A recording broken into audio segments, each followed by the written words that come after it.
The Truth About Goblins. Chapter 57. "Hurry," said Raven, pushing her brother up the stairs. "The sun has already risen." Jay pushed her back. "I can't see anything in here. How do we know she went this way?" "There's nowhere else she could have gone," she said, slipping past him. "These stairs lead right to—" Turning the corner, the two were met with light. There was a ladder up ahead. Without hesitating, Raven ran over. "Wait up," said Jay, close on her heels. It was only when they had both climbed to the roof that he slowed down. Scrambling to his feet, he looked past the edge of the forest to a brilliant sunrise. But no sooner had the sun hit their skin than they turned to the sight before them, their eyes falling to a man on the ground. There was a baby in his arms, crying softly against the cold wind. "It's him!" Jay stepped forward. Raven held him back. The man on the ground raised his eyes at the sound of Jay's voice, his face battered and bruised, streaked with tears.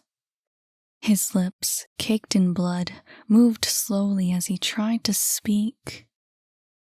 "Help," he whispered, his voice hoarse.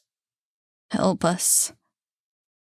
He held the baby closer, as if they had come to rip the child away.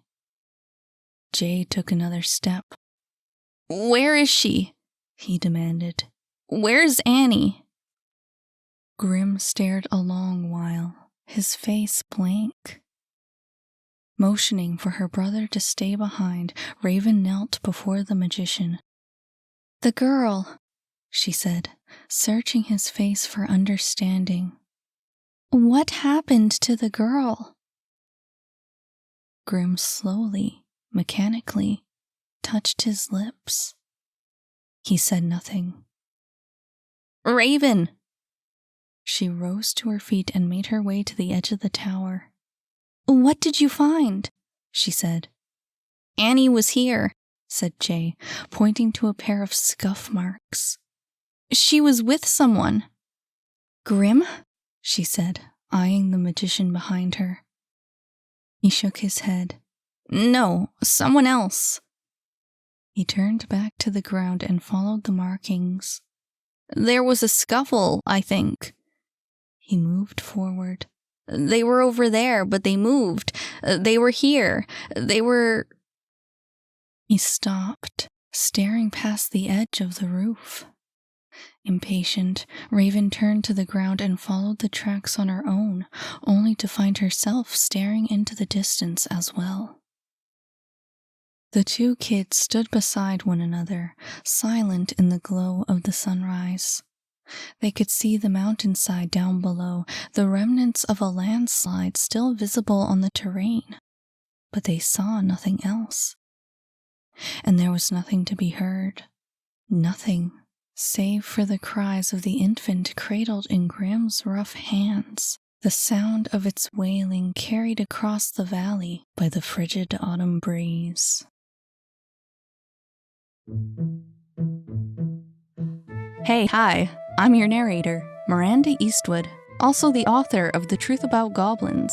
If you liked this chapter, remember to add, follow, or subscribe to this channel so you can hear the next one. And if you didn't like this chapter, oh well, I can't really do anything about that. In any case, I just thought I'd let you know about my Patreon. You can check it out if you'd like to throw some support my way. It would mean a lot to me. Not to mention there's loads of extra exclusive content that I only post on Patreon. While I'm at it, I'll mention that The Truth About Goblins is now available as a complete audiobook, and you can get it wherever you get your audiobooks. Thanks for listening.